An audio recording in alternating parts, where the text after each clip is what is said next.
Welcome to a new edition of the Neon Jazz interview series with jazz singer and songwriter Dr. Jackie Bouvier Copeland. She opened up about her debut 2022 CD.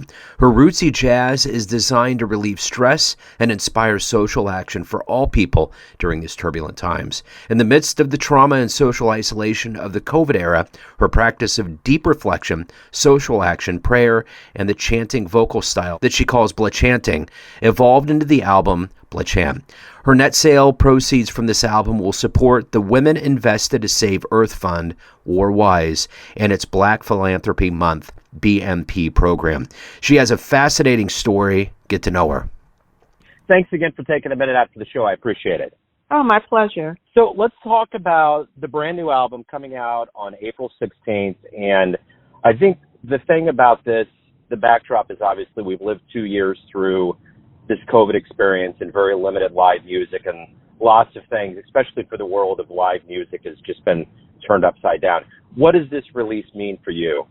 Well, the release is the culmination of a special relationship I've had with the music of the healing music of my heritage, and then my exposure to comparable music through worldwide work and travel. In COVID, we all have different coping mechanisms, right?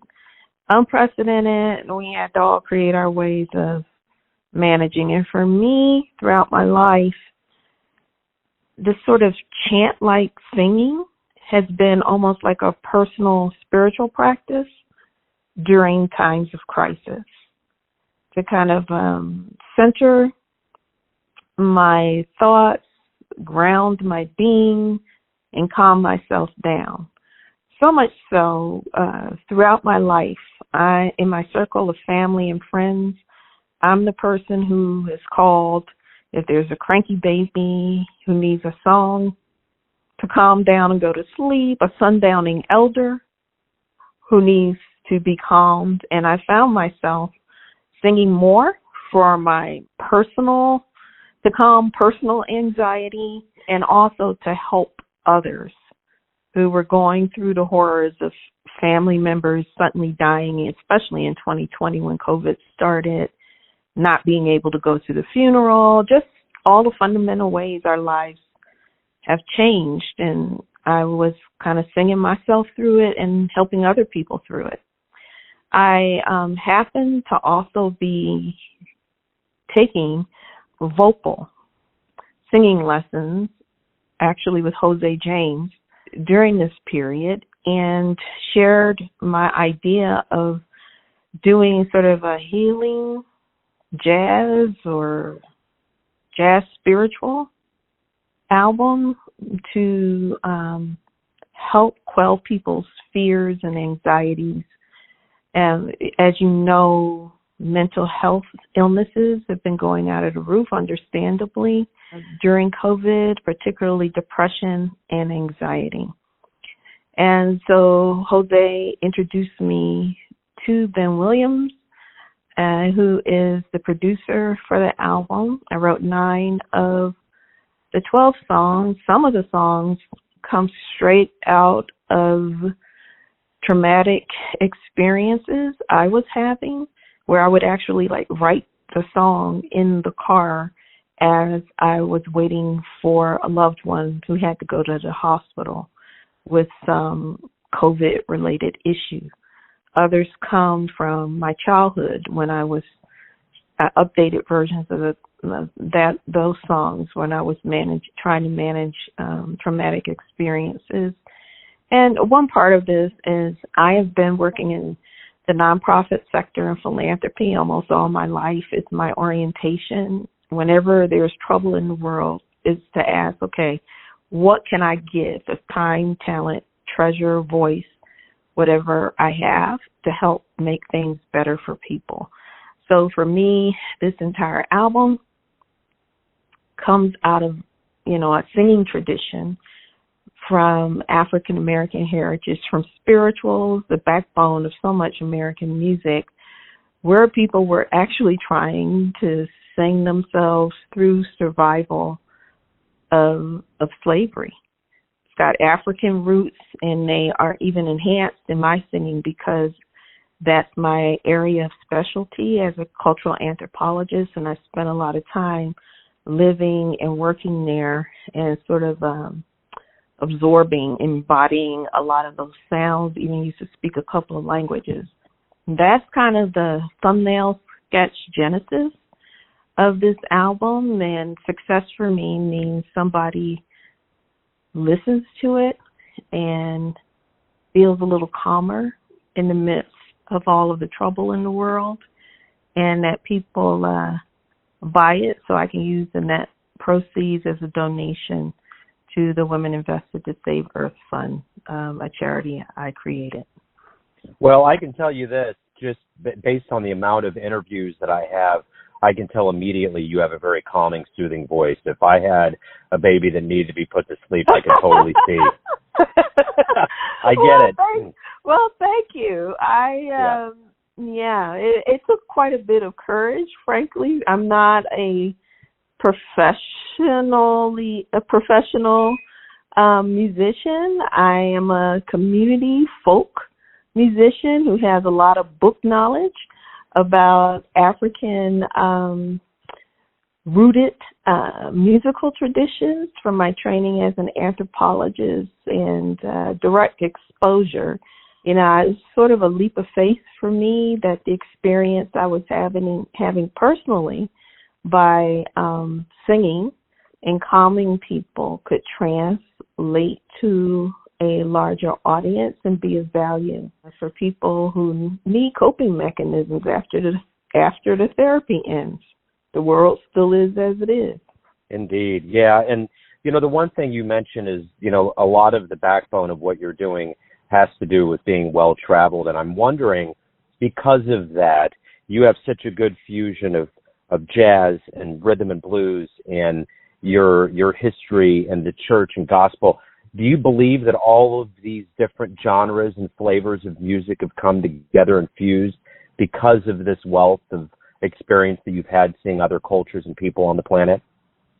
I think that's part of it. You know, we have, like most people have a worldview that comes from their background, but I also think people have a kind of sound view or sonic view that they're not even conscious of, the way they hear the world. And that started with my grandmother, frankly. I was born and raised in Philadelphia, but my maternal family migrated from South Carolina, and they were Gullah Geechee.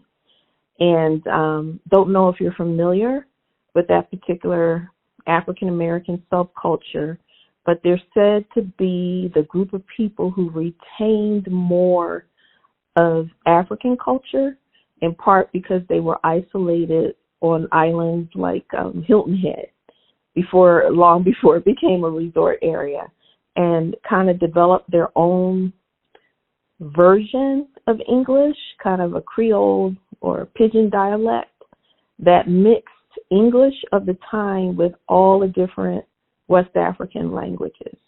And so I couldn't even understand my grandmother sometimes, some of the terms she would use and my mother would need to interpret. But it's a very particular sound, spiritual, that retain the rhythm of some West African languages are a part of it. And I grew up with my grandmother humming a lot of these songs. It's just it was my foundation for how I hear the world. And interestingly, that culture, along with some cultures similar to it in New Orleans, are the root of spirituals and the blues and jazz and all the different permutations of it. Certainly R&B, soul music. And then I grew up in Philly, so that was all like the sound of Philadelphia, right? Gamble and Huff music.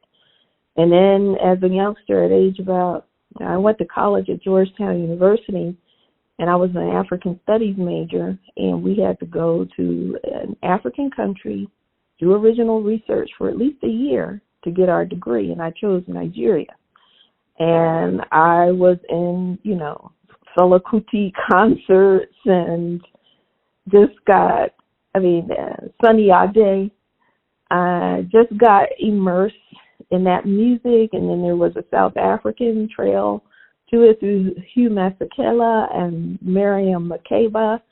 So these are all African-derived musical traditions and sounds that are, in many ways, have become part of the soundtrack of the world, from spirituals to hip-hop.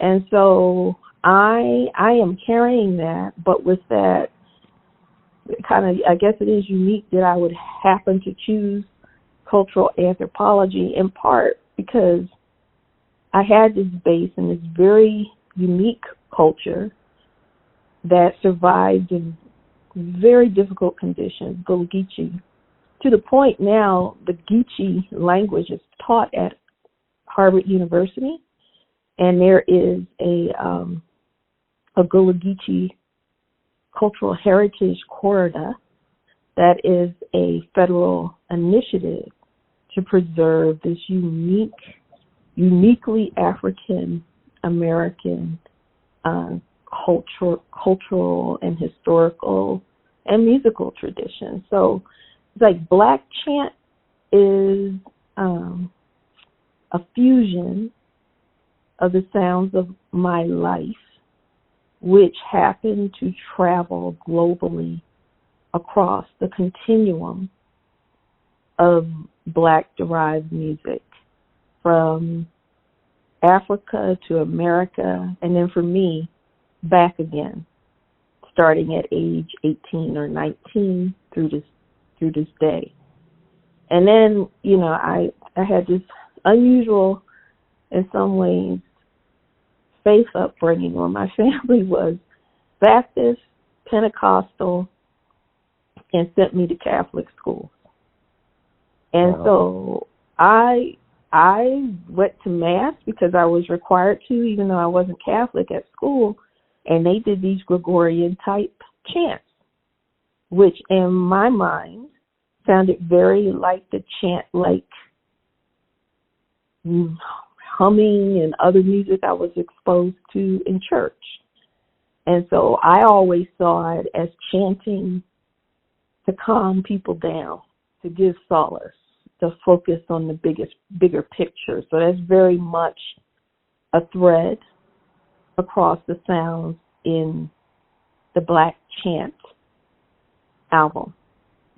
I remember interviewing Dr. Randy Weston at one point, and he explained how jazz came from Africa, and it gave me chills. He was explaining how he went there a lot and said everything swings there. The elephant tail, the trees, everything swings. I'm curious, when you get to the beginnings of something, and Africa was where this started, were you infused with something extra special or extra based on the fact that you were going to convey a music that came directly from the source? Well, see, everything is all mixed in me. So my first exposure to that sound, those sounds were through my grandmother, completely American, right? But through the African road that cuts through the U.S. and the Americas in general, in so many ways that a lot of people don't realize, right? So I study diasporas, whether it's the Irish diaspora, the Jewish diaspora, this whole thing about when you're displaced for whatever reason. In our case, it was slavery, but there are other reasons. What do people what parts of culture and sound are portable? What do you take with you, and how do people change their culture? It could be manifested in music. We talk about low country cuisine. A lot of that is African derived. There is a lot of the Africa in what we call America. And my family is just straight up part of that. And so my first exposure to the sounds of Africa were through my own Black American culture. Part of it's an inspiration to me that people were able to take what they had in a context where, drums were taken and people weren't allowed to read, people weren't allowed to speak their original language. And so my ancestors created a fusion culture.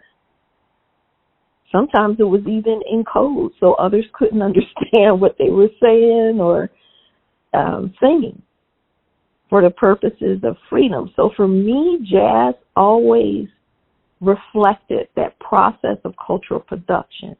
You take what you were able to keep. They took the drums, so we clapped.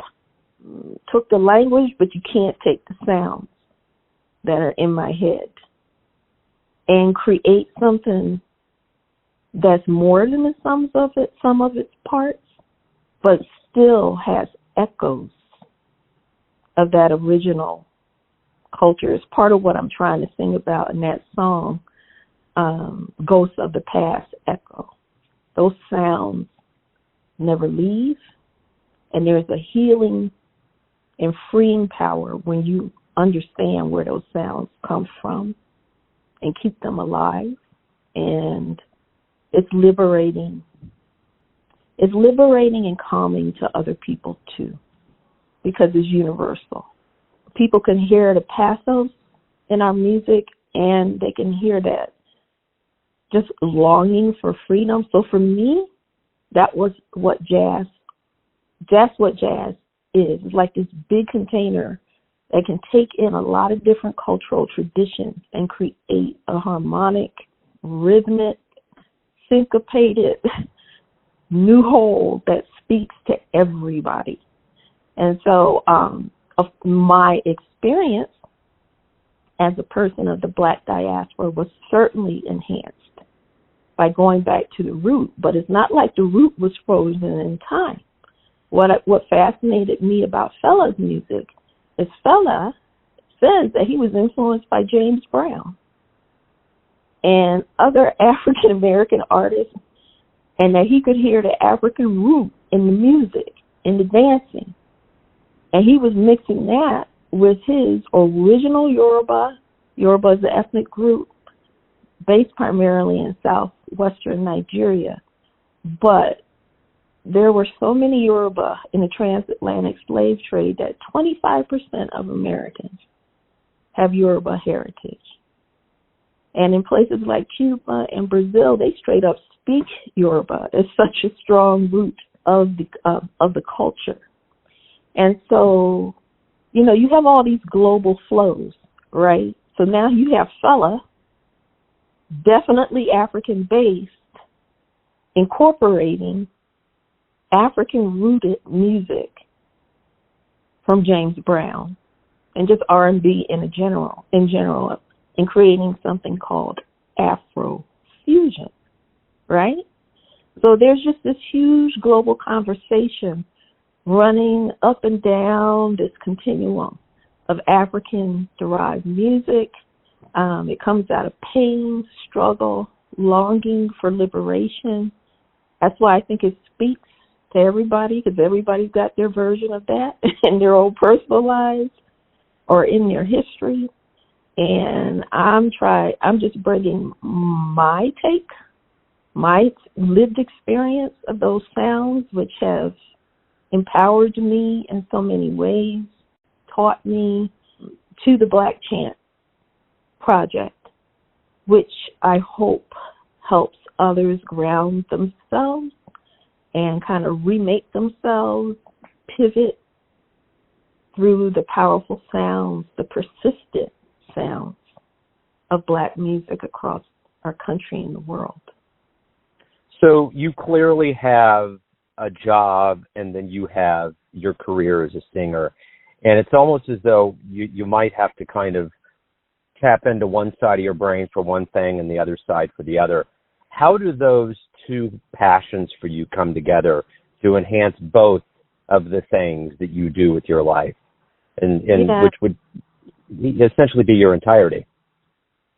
That's a nice question. Thanks for that. So I've always had this curiosity about why things are the way they are, and if those outcomes are bad, how everyday people can change the conditions that create the challenges we face as people. And so growing up in Philly, that big question was like, why can't I understand everything Grandma's saying? What's going on? And why are, some blocks, people say Philadelphia is a city of neighborhoods. It's really a city of blocks. And why are some blocks doing well, but why are other blocks doing really badly as the factories are closing, dads don't have jobs anymore? And what can be done about that? Because obviously some people fare well, others don't. So I'm sharing that because part of me, I'm like split down the middle. Half of me is complete artist, creator. And it's just, I don't accept things the way they are, and I feel completely free to create something different, whether it's a sound. I think of, on the other hand, I want to make things better. I feel like I've been blessed, and I have been blessed because I have a responsibility to help others and pay it forward, just like people help me. So I'm always quite self-consciously trying to fuse those two sides of my being, the part that wants to help people and the part that just wants to create because it's joy. It's a liberating opportunity to express that I'm here, make my mark. So what Blachant represents for me is also a fusion of my advocate side that is very practical. I work in operations. Part of my sort of brand is making change real and just having the concrete tools to do that. And I'm a business person. But on the other side, I sing and I write songs, and I have since I was 8 years old. And that's how I process the world. So for Blachant, to me, it's like giving music, the music as a piece of authentic cultural expression, but hopefully one that also helps people get through the COVID era. And I'm not talking just about COVID, I'm talking about the pandemic, but also the recession. I'm talking about now we have a war in Ukraine and are hopeful that situation is resolved and doesn't become a world war. All our, climate change. I had a terrible time with the wildfires of 2020 in California. It is just in our living room in many ways, floods, tornadoes, hurricanes. And so all these things are happening to displace people's grounding. Blachant is kind of a protest album, but it's organized into three distinct movements, if I can use that term in this context. And the first one is 3 songs. First one is called Tribulation, and it's 3 songs about pain, psychic, emotional pain, very bluesy. But the second segment is about love, the transformative power of love for humanity and of each other and love of self. And then the third movement is entitled Transcendence. And those are 3 songs about joy through struggle, how to gain inner peace in times of crisis. And from that kind of represents my emotional process during this COVID era, and I believe the process of a lot of people where, early 2020, it's like, my God, this thing is real and people I love are dying. And this is spread across the world. And there's just kind of that shock. And at the same time, we see George Floyd get lynched on television, which I think was an emotional shocker for a lot of people. And then, it's like, how do I process this, and I wanted to emphasize the importance of us unifying, being together. You know, for me, wearing a mask is an act of philanthropy, because in case I have COVID, I certainly don't want to infect anybody else. It's not even a political statement. To me, it is an act of respect for my brothers, sisters, others, and love. And then the third segment says, okay, we can get through this. There's still joy in struggle, and that's what gives us hope for the future. So for that integration of the advocate, business person side, and the creator, the artist, is represented in those three movements in the entire Blachant project.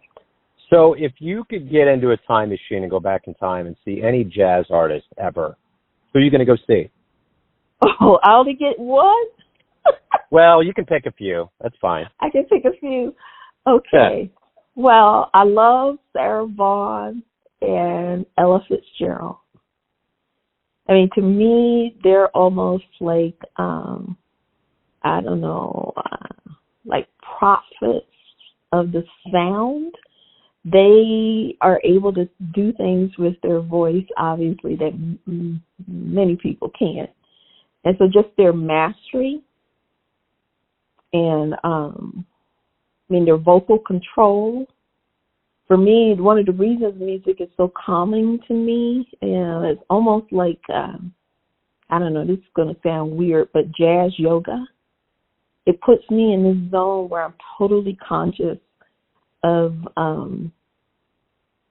my breath, and the rhythms of my body become in sync with all the sounds in my surroundings. And that kind of vocal control and then having technique on the top of it is something that's really inspiring to me from Ella Fitzgerald and Sarah Vaughan, neither one of which I've ever seen in concert. And I kind of lament that because I sing so much of their music. So those are the two that came to the mind for me immediately. I also never saw Miriam Makeba in concert, although I listened to a lot of her music, and in many ways I consider her a jazz artist because of her mastery of her own piece of that African-derived musical continuum. And so she's another one who is influential. And then there are just some straight-up Philly sound people. You know, that sound of Philadelphia music was very jazzy, right? I guess it could be called soul jazz. So another favorite is Phyllis Hyman. I don't know if you remember her. Really amazing singer from Philadelphia. I think she was Gabon and Huff produced, but could also kind of sing up and down the black music continuum. Just her vocal virtuosity. I admire singers. We have a wide range of in their singing style and the emotional tenor of their music. There are also some men. There's a Caribbean singer, Jean Lucien. I don't know if you're familiar with him. He had a very unique voice. He's very influential. Miles Davis, John Coltrane, who also, of course, has Philly roots, particularly the spiritual undercurrents of not just undercurrents, often, straight up deliberate of John Coltrane's music, which for me revealed the spiritual roots of black music and jazz, but also was able to integrate other musical traditions, particularly European classical. So I just appreciated the defining artistry of the music. And so those are just a few. everything's going to come down to this. Everyone has a perception of you, your family, your friends, your fans, colleagues, but ultimately you live your life. You have a perception of you. Who do you think you are? I think of jazz in part as a process where a person or a people or a culture are able to take the hand they were dealt, add a little bit of this, a little bit of that, and create something new and beautiful that might just lead to a positive change of heart in people, at least a pleasurable experience, and maybe even a healing. So these days, I see myself, and I started to describe myself as a healer and a change maker. You mixing the art and science of life to promote healing and justice for all people. And for me, that includes Black people and everybody else. So that's what I do. I'm a human rights activist who uses any tool necessary, any gift I have to make this world a little bit better than I found it. And that's what I hope Blachant will do. And I'm looking forward to creating new music in the rest of my life. Beautiful. That's wonderful. Jackie, thank you for opening up. Thank you so much. This was a pleasure to talk to you. Thanks for listening and tuning in to another Neon Jazz interview, where we give you a bit of insight into the finest singers and songwriters in Africa, Arizona, Kansas City, and spots all over the globe, giving fans all that jazz. And thanks to Dr. Copeland for her time, music, and story. If you want to hear more interviews, go to Famous Interviews with Joe Domino on the iTunes Store. Visit Neon Jazz at youtube.com, and for everything Neon Jazz, all the time, go to the neonjazz.blogspot.com. Until next time, enjoy the jazz, my friends.